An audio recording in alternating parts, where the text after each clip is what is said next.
This is the Wheatear stitch, and it looks like a stalk of wheat. So we start at the top and work our way down.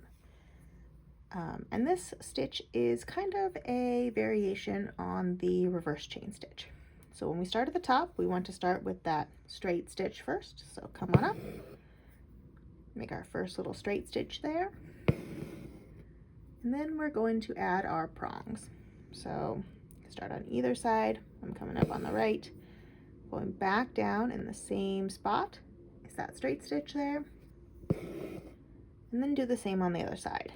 So left prong, go back down, same spot. So now it kind of looks like we have a little bit of a chicken foot. We are going to leave a bit of a space because we need to make this link here. So I aim for about 1/4 of an inch. Come on up, and I'm going to slide my needle underneath all 3 strands of that prong there.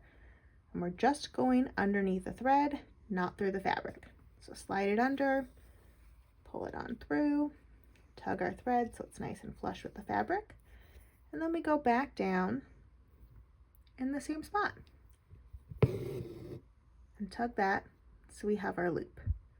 And now we just do prongs and loops. So we do the outside prongs, back down in the same spot here, again left side, back down in the same spot, then we add our next loop. So I leave about 1/4 of an inch space, bring my needle on up, and we slide our needle underneath all 4 of those pieces there. And if it's easier, you could flip your needle around, use the eye of the needle, and slide that underneath too, like so.